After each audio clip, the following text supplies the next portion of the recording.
Mayor Diaz, and I have the pleasure of serving as the Executive Director of the Institute of Social Policy and Understanding, better known as ISPU. We're joined, ISPU is joined today, I'm joined today by a bunch of my colleagues from ISPU, as well as a number of experts from partner organizations, including the Sikh Coalition, American Muslim Health Professionals, the Council on American-Islamic Relations, and the Justice for Muslims Collective. I want to thank our co-hosts today, Congresswoman Rashida Tlaib and Congressman Andre Carson, who both helped and co-hosted this briefing today. I also want to thank all of you for taking time out of your busy day. Things are a bit hectic in the world right now, so I appreciate you taking a pause for this particular topic. For those of you who have not heard of ISPU, we are a nonpartisan, nonprofit research and education organization. And we aim to ensure that all conversation, all dialogue, and all decision-making that impacts upon American Muslim communities is well-informed. And to do that, we conduct objective and solution-seeking research, and we take that research to both the general public, and we equip leaders like every person in this room with the information and data that we have so you can make well-informed decisions. We were founded in 2002, and we've been a resource for policymakers, for journalists, for educators and advocates, community leaders, and many more for nearly 2 decades now.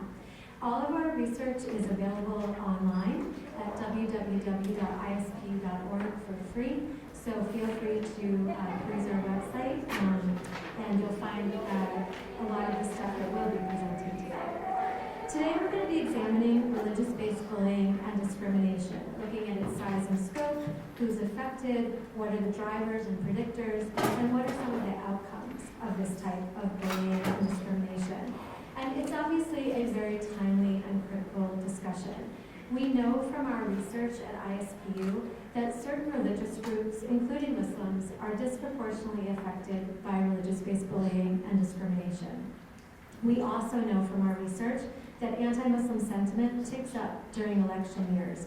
And so there's ample reason to believe that this will be the case throughout 2020.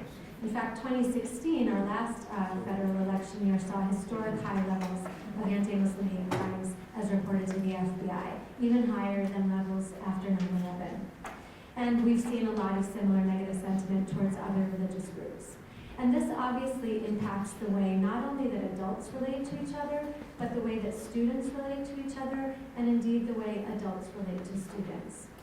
While our surveys highlight that the vast majority of Americans want to live in a country where no one is targeted because of their religion, we are unfortunately far from this reality, both in America and in our American schools. And we really hope that today's discussion will help provide a foundation for addressing these challenges. Just a few logistics before I hand you over to this esteemed panel. First, Congresswoman Tlaib is planning to stop by at some point during the briefing, so when she does come in, we will pause for a second and give her the floor for some quick remarks, but she won't have any time for questions or for photos. I won't be introducing all our amazing panelists. Their bios are available in the packets that you have. And with that, I will leave you with ISPU's Director of Research, Dalia Mogahed.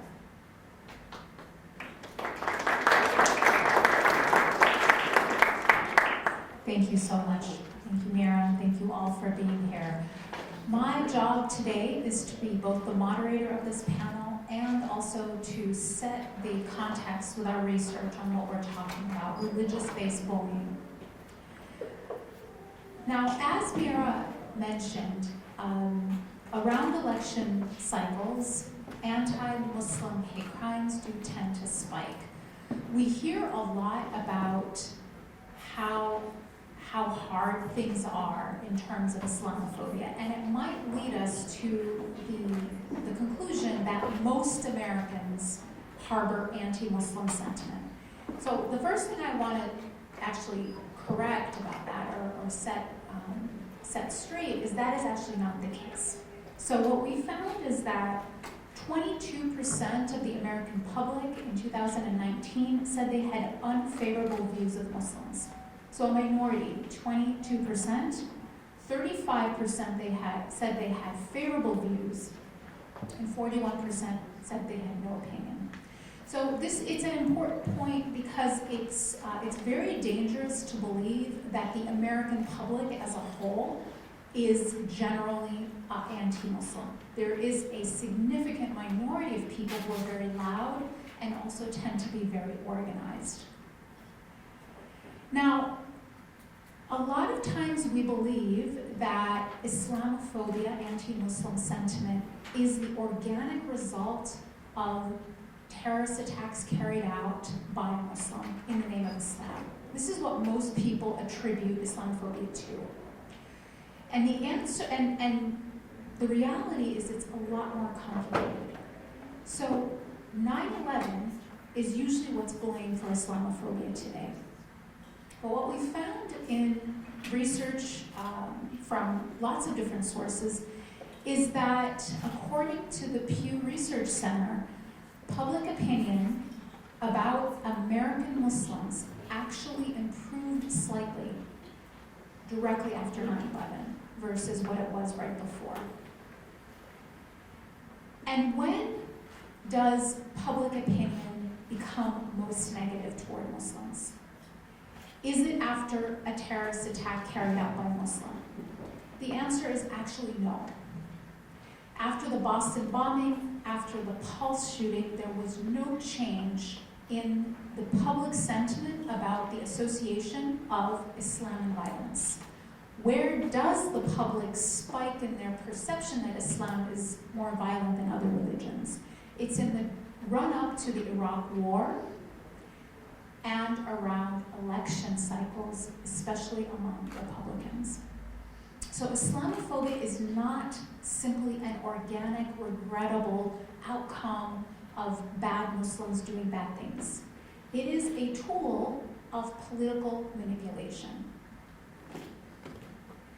There's also an organized Islamophobic industry that had access to more than $205 million between 2008 and 2013. And finally, the media is far from objective when it comes to Islam and Muslims. One study found that at least 80% of coverage of Muslims and Islam in US news media is negative. Just as a point of reference, 73% of news media about North Korea, which at the time of this study was openly threatening the United States, 73% of news media about North Korea was negative. So you have a faith of 1.8 billion people more negatively portrayed than a state that was designated as a terrorist state by our State Department.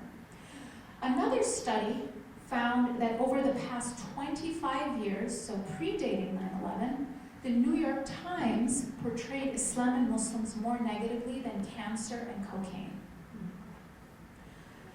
And what's the result of this kind of media coverage? Well, a significant minority, though it is still a minority, and I'll emphasize that, harbor open anti-Muslim sentiment, where 61% of Muslims say that they've experienced some frequency of religious-based discrimination in the past year, more often than any other faith community in America.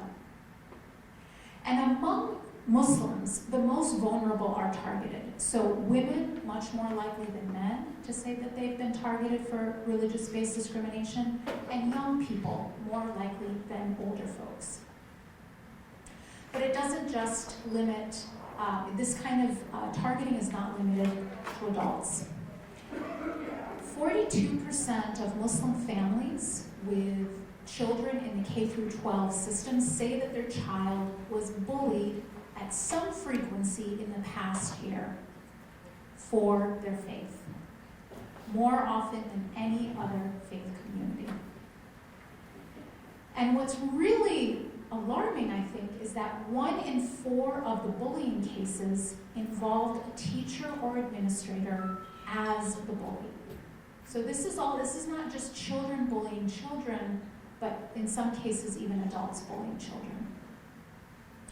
So because of this important issue, several organizations got together and put together the first ever National Interfaith Bullying Summit that included the American Muslim Health Professionals, ISPU, as well as ING, the Sikh Kid-to-Kid Coalition, and others. And they came out with a set of recommendations. So key findings from this summit, and you can take the report and read in more detail. So first, recommendations for educators. A sustained and systematic whole school approach to bullying prevention. So it can't just be up to the individual child to fend for themselves. A positive school climate where everyone feels safe. Teacher and staff training on cultural sensitivity and what bullying looks like. And social and emotional character development for students and adults in the school. We also need to promote upstanders. We need to train kids to, when they see bullying, to stand up and say something. And an explicit mention of protected groups in the school's HIV policy. Cultural sensitivity and support for all minority students. So we need religious literacy and addressing bias and inaccuracies in the curriculum, as well as support for individuals with disabilities. Now, for parents, and specifically for parents in cyberspace, we have to nurture a communication, an open communication channel with our children. We have to monitor children's technology use. Any parent in this room knows how difficult that is. We also have to nurture relationships with teachers and learn about the anti-bullying policy and particular anti-cyberbullying policies of the school. And then we have to, as parents, be active in community organizations so that we are engaging this entire system. And when bullying does happen, to communicate and document. Some parents will actually feel like they'll make it worse if they say something to the teacher. And that can't be the way that we approach this issue. It has to really be a zero tolerance policy. So I'll just end my time by saying that the majority of Americans say that they believe negative political rhetoric toward Muslims is harmful to the United States. 66% of the general public says that the political climate that we're all living in is actually harmful to everyone, to America as a whole. So what this panel is about is figuring out how to address one symptom of this broader problem so that we can all live in an America that most Americans want to see. And so with that, I'm going to hand the floor over to Aasees, who is going to talk about religious-based bullying in the Sikh community and that community's experience. Thank you.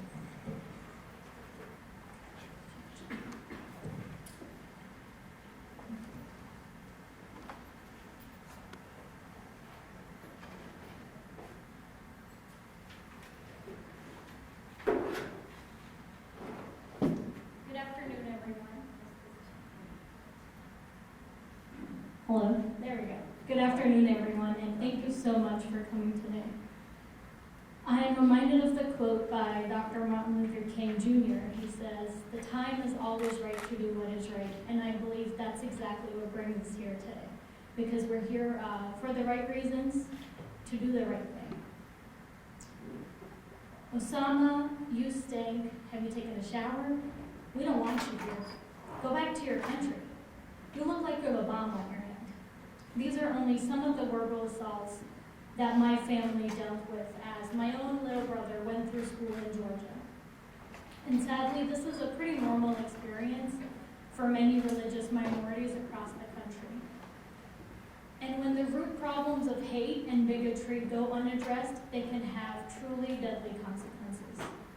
On August 5th, 2012, our community experienced the deadliest attack on a house of worship since the 1960s. A white supremacist with neo-Nazi ties walked into a gurdwara that morning in Wisconsin and opened fire on the congregation, taking 6 lives that day and injuring many more, one of whom just took his last breath this week on Monday after he had been in a coma since the shooting. These violent and often deadly attacks of hate continue to occur in communities across our country. But what is very often overlooked is how these acts of hate violence and systematic issues pertaining to bias-based bullying are routinely playing out in our nation's schools. And that's precisely why I'm here today, because no child should go to school on 9/11 like my brother did in 2012 and have a bully point to a classroom poster and say, "Hey, look, that's the day your dad died," referring to the terrorists who attacked our country. And then soon after, in October 2012, my family experienced what no family ever should. My brother was brutally assaulted. What started out as a typical school day with the usual bullying very quickly turned physically violent. His class was returning from lunch and they were all waiting on their teacher to get back there. And he got a drink of water from the water fountain. He lifts his head up, turns around, and a bully slaps him across the face. And he casually shrugged it off by saying, "I just felt like it. I just don't like you." He slapped my brother again and announced, "I'm going to beat the living crap out of you." And he did exactly that. He tackled my brother to the ground, hitting his head against the concrete floor, and repeatedly punched him with a closed fist. My brother vividly recalls being punched a number of times and hearing classmates yell out, "Terrorist," among other racial slurs. He then blacked out. When he came to, he was bleeding profusely from his nose and mouth. He was sent to the nurse's office where they cleaned him up and gave him a bag full of ice. He didn't get adequate medical attention. 911 was not called. He sat in the office for 2 hours before someone of authority came to talk to him and to ask about the incident. But ultimately, it was left to my family to take him to the hospital to properly triage his severe wounds. His injuries included a broken and dislocated nose, fractured cheekbones, swollen and bleeding gums, cuts in his mouth, bruises on his jaw, shoulders, forehead, and arms. He needed surgery later that month, a second procedure after that, and ongoing care ever since. And when he returned to school after all of this, he was welcomed back with, "I got a 9mm. I know where you live and which door. I got a blade too. Don't be surprised if you get stabbed." And this was because other kids felt emboldened and believed they could get away with bullying too. We made it to the new year, and soon after, another bully cut my brother's hair during class, even after the teacher took the pair of scissors away from him. And even for a teenager that was physically beaten and received death threats, it was easier to digest the physical beating than to accept that someone attempted to strip him of his religious identity. And I share that because observant Sikhs maintain their articles of faith, including a turban and unshorn hair, as part of our visible commitment to justice, equality, and acceptance for all. That incident of having his hair unwillingly cut left a longer emotional scar than any physical assault ever could. The indifference and inaction from the school spurred our family to demand action. Over several months and years, we started to feel heard and seen. Through the work of the Sikh Coalition, our voices were amplified. Together, we filed a complaint against the school district, and our efforts resulted in 2 settlements between the Department of Justice and the DeKalb County School District. These settlements took years, and none of it was easy. However, that meant that not only was my brother safer at school, but also more than 100,000 kids will be better protected from similar abuse through trainings on 9/11 backlash and discrimination. These changes also sent a strong message to schools nationwide that bullying on the basis of religion would not be accepted or tolerated. Our family's response, where we spoke out and fought back, is not normal either. Most families simply aren't equipped to fight this fight alone. And that's what I've learned over the years in my role at the Sikh Coalition. Unfortunately, my family's story is not an exception. It is, in fact, the norm. During the 2017-2018 school year, right after the election, our organization received more legal intakes related to school bullying than the previous 2 years combined. And I strongly believe that the climate of our country affects our children first. The nasty and divisive rhetoric that emphasizes xenophobia and breeds hate trickles down into our schools quicker than we realize, and it has profoundly negative consequences for our children. We need the help of our lawmakers, school administrators, and teachers to make sure our children have a safe and healthy environment at schools, because not a single child should lose their childhood because of bullying, and for that we need a multi-pronged approach to find an effective solution. I have very clear memories of looking through my textbooks when I was in school and never seeing my community represented. And I share that because it's easier to hate someone when you don't know them. Knowledge and education are critical. We need our educational standards to recognize our communities through the course curriculum. Because of the Sikh Coalition's persistence, school officials in 12 states have moved to include accurate information about Sikhism in their curriculum, and that leads to 22 million students having the opportunity to learn about Sikhs, and we will not stop until every state makes these needed changes.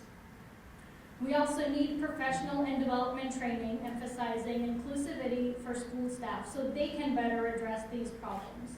We need to put in place protective policies. Our children deserve nothing less than best protection we can offer against the modern challenges our kids face with xenophobia and school bullying on the internet. Finally, there are 2 pieces of legislation that need to be a part of our fight. First, all lawmakers need to support the Safe Schools Improvement Act, which would require school districts in states that receive ESCA funds to adopt codes of conduct specifically prohibiting bullying and harassment. It would also mandate that schools report data on bullying and harassment to the Department of Education. Second, lawmakers should also support the Tyler Clementi Higher Education Anti-Harassment Act. It outlaws cyberbullying and ensures that higher education institutions put in place anti-harassment policies based on sexual orientation, gender identity, and religion. And that's because cyberbullying presents very unique challenges. It can be harder for educators to notice and impossible for students to escape given the 24/7 ease of electronic communication. It also has long-lasting impacts on a student's reputation because cyberbullying follows you for the rest of your life. Advocating for these solutions will go a very long way in protecting all our children and ensuring that their childhoods are free of trauma related to school bullying. As Meg Wheatley once said, it's not differences that divide us, it's our judgments about each other that do. You can't hate someone whose story you know. The years-long nightmare that we lived through should never again be the reality for another family. And fortunately for all of us, there are solutions for this problem, but we are long past the time to implement them and better protect our nation's children. Thank you.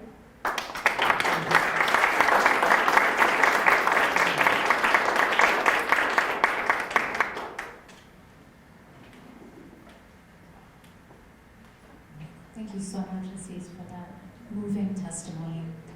Next, we'll hear from Dr. Abbas Barzegar from the Council on American-Islamic Relations. Good afternoon, everybody. Thank you to ISPU, to Rashida Tlaib's office, and to Aasees for sharing that story and for all the work that you all are doing. I'd like to share some of the work that we've been doing at CAIR and some of the approaches that we're taking at CAIR to address this issue. And I want to say thank you again to ISPU, not just for the consistent work that they do, but specifically the work that was done in this portfolio on bullying and school engagement, and also the work of AMP to bring this issue into some kind of focus. When I arrived at the Office of CAIR about 15 months ago, it came to our attention that we were getting increasing numbers of intakes of cases of bullying around the country from our chapters and even here in the local DMV area. And so we formed a task force within the office to address sort of this problem and think about how we can increase capacity. So one of the first things I did was read the ISPU report with AMP and understand sort of these approaches. And then I in sort of the fashion of the PhD researcher, to just go and read everything we possibly could about the field. And what we quickly came to realize was that bullying, as the reports and other research suggest, is never really simply about peer-to-peer intimidation or harassment. Rather, it is a product of not just society as a whole, but the school environment. And if you think about your child at school, and you think about how many locations and points of contact does this child have with different adults, with different pieces of information that may contribute to this overall environment where they don't feel safe.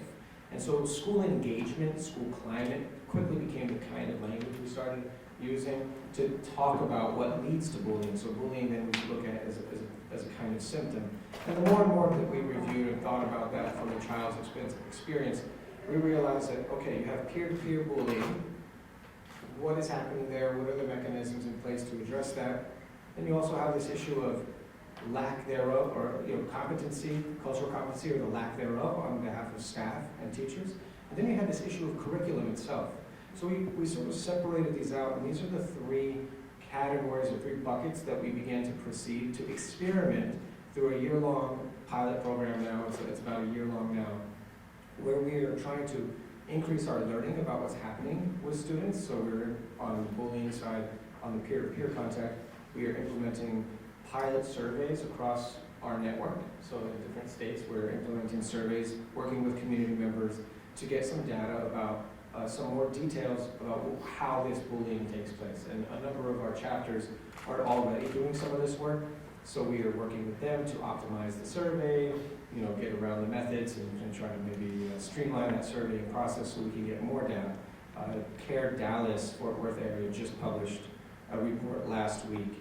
CAIR California did one, I think, just in December. And so we should be releasing something this summer that hopefully will have results from a number of different chapters of ours. But we're trying to understand really what are the concrete points where students are feeling this and then get a better understanding of how that's happening. We also did a real deep dive into what is cultural literacy? What is curriculum? What does this look like? And we convened experts, both in the bullying space as well as the education space, for a day-long symposium back in August. It was late August last summer, where we, and I see many people in this room were at that focus group, and so thank you all for participating. But what we did is we had a really concrete conversation about what does this look like, and one thing that I'd like you to take away from this conversation is when it came to the terms cultural literacy and cultural competency, there was a consensus that quickly formed that said, there is never really an end point where you can become literate or competent in a particular kind of cultural space. Instead, administration, staff, others have to be built and have to be trained, have to build out what we use, the term now is cultural responsiveness, a kind of skills-based pedagogy to be informed about how to deal with certain situations. And so that that school culture of responsiveness might allow for a better preparedness to deal with situations like this. And then when it came to curriculum, what we realized is that teachers, and we all know this, is teachers are just overwhelmed. Teachers are just overwhelmed and they don't have access to resources. And so there's actually a tremendous amount of resources available out there that can help teachers in social studies, in history courses, and in other spaces to actually bring proper curriculum to the table, because sometimes they just don't have the curriculum. And then they go online and they find some really, really troublesome curriculum. And so we've identified ways to sort of streamline this work and make recommendations for folks. And so I do have a copy of the white paper that we produced out of that symposium. It's called Bias and Bullying in Public Schools, Mitigating the Impact on Muslims and Perceived as Muslim Students. And so there's copies there for others to look at. And just in closing, I'd like to say that I'd like to flag this for maybe discussion. The issue is not a simple one, because the Islamophobia industry that Dalia mentioned is invested in exacerbating tensions about teaching Islam and Muslim culture in public schools. So now school districts are being sued on a regular basis for simply teaching about Muslims and Muslim culture and Muslim history. So what should be something that is very standard as far as cultural competency and multicultural learning or even history is being treated as a violation of the First Amendment.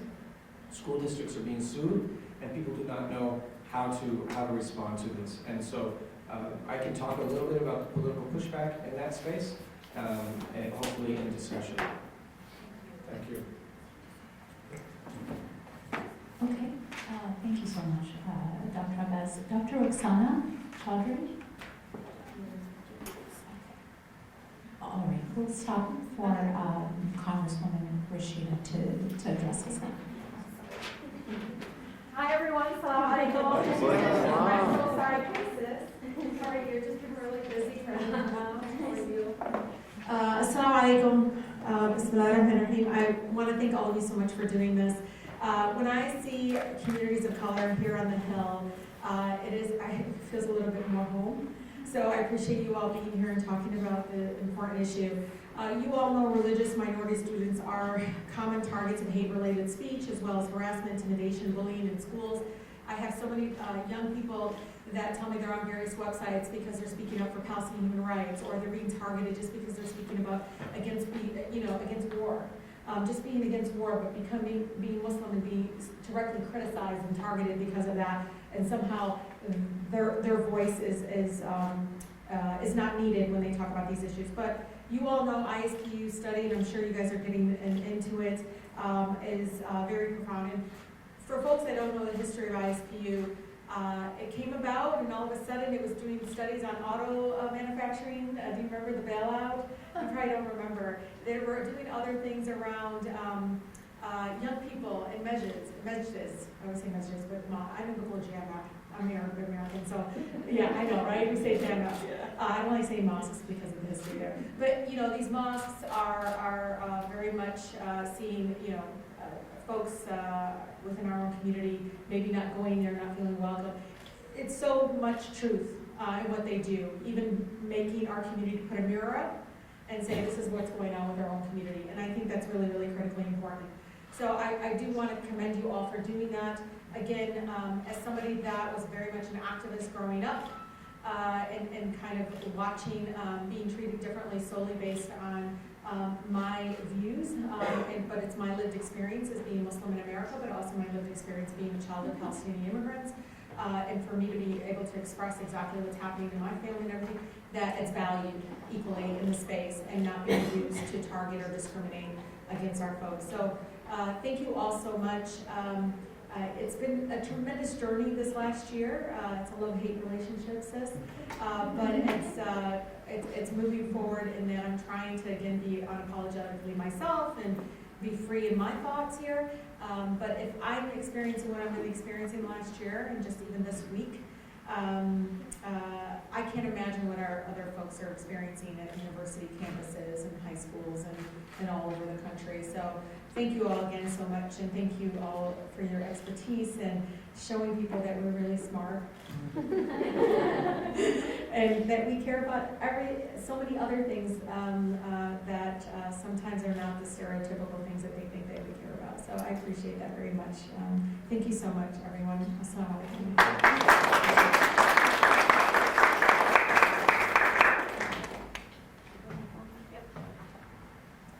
So much, Congresswoman. Next, we'll hear from Dr. Rukhsana Chaudhry to help us understand the mental health impact of bullying. I'd just like to start with an anecdote, and I think this really relates to what Aasees has spoken about. And as a clinical psychologist, stories and testimonies are really the fabric of what we do, and so I think this is really important for everyone to get an understanding of. I was a young Sikh American, and I had my first encounter with bullying well before I even knew how to tie my shoes. I was 4 years old, and I didn't want to go to school because my classmates would call me a girl and make fun of my long hair. This led to an identity struggle which would pervade my entire childhood and well into my adolescent years. As a result of all the bullying I faced at school because I was Sikh, I never wanted to attend school. I was absent a lot, and when I did show up, I chose to act out as a class clown. This was a defense mechanism. Sometimes I even chose to bully other people. All of this led to me having poor self-esteem throughout middle and high school. My lack of self-esteem then led me to make poor choices and started using drugs and alcohol to deal with my emotions. Many assumed smoking marijuana and drinking alcohol was my problem, but I knew it was my solution. It helped me forget about my pain. I became isolated myself and from my family and friends. My addiction also led me to the psych ward and jail multiple times. I found help, luckily, through Narcotics Anonymous. I am now an advocate for bullying prevention to change the trajectory for so many kids who are suffering like I did. This anecdote was shared at our summit that we did as part of testimony, and I just want to take time to recognize Vikram Manga, who is here with us today, who helped us listen to this important story, and he's here, so we want to talk with him about his experience. It's always important to get a sense of the person and the individual. I'm going to talk a little bit more about the mental health impact here of bullying in general, and of course religious and bias-based bullying.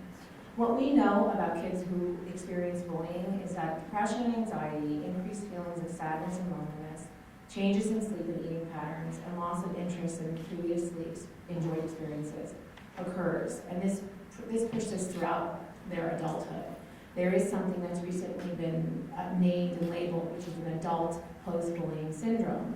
And the idea is that without labeling it as a disorder, we know that this experience lasts and that there is pervasive impact in somebody's ability to function socially and occupationally if they experience bullying early in their childhood and adolescence.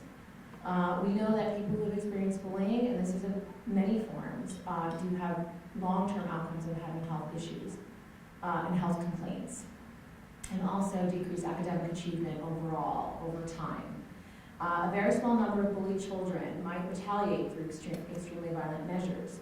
We don't want to make a grand, a statement about that, but the idea is that, in one statistic, in 12 out of 15 school shootings in the 90s, bullying was a factor in those issues, in those cases. So it is important to understand that there is something that is possible to intervene with when it comes to young people who experience bullying, because it can have severe outcomes and results. So research indicates that persistent bullying can lead to a worsen those feelings of isolation and then possibly exclusion and despair and contribute to suicidal behavior. So exposure to bullying, either as a bully or a victim, is a positive risk factor for PTSD as well. Now, all people who experience bullying do not end up with suicidal tendencies or thinking, but we do know that it is one of many factors that can contribute to a suicidal crisis.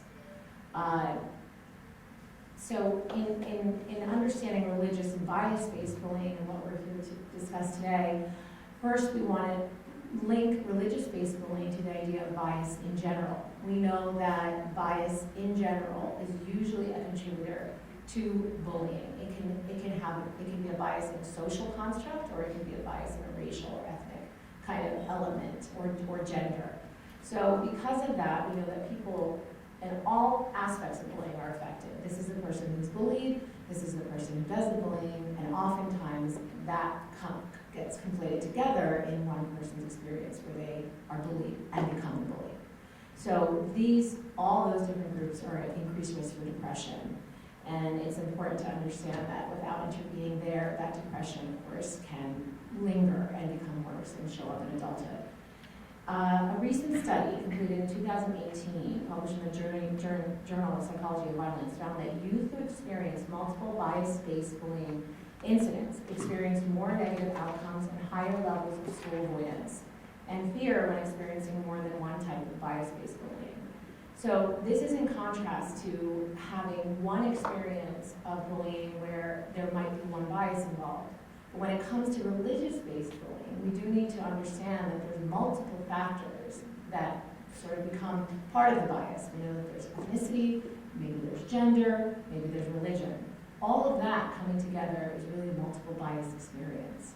And when one young person experiences that, we know that really does lead to higher negative experiences over their lifetime.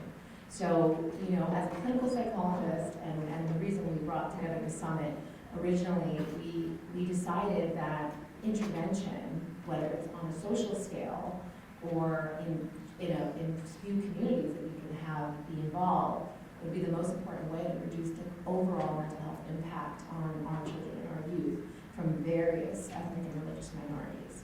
So that's what I'd like to share today, and I'm sure there'll be time for questions. Thank you.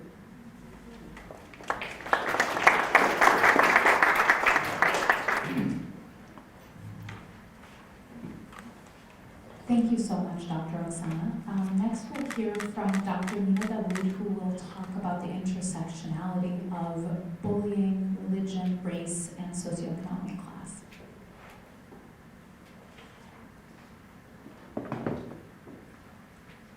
Assalamu alaikum, everyone.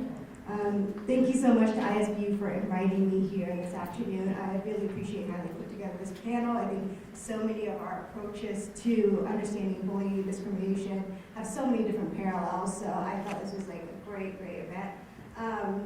As Mira stated, anti-Muslim sentiments often increase during election year, so I'll share a brief statement and then pose a few considerations for those of us doing work in this area. The day after Republican nominee Donald Trump was elected president was marked by hopelessness, sadness, and despair for Fatima. Having spent the past year strategizing as a political director for the College Democrats of Manhattan University, Fatima describes the day as chilling and unreal. In listening to Fatima's recounting of her experience, it was clear that she was not her normal, cheery self the day following the election. On November 9th, Fatima took to the stage at a gathering where student leaders convened to discuss how the previous night unfolded. After taking a deep sigh, she looks into the crowd and begins. On November 8th, I got a wake-up call that even I didn't see coming. At around 1 in the morning, I got a phone call from my sister.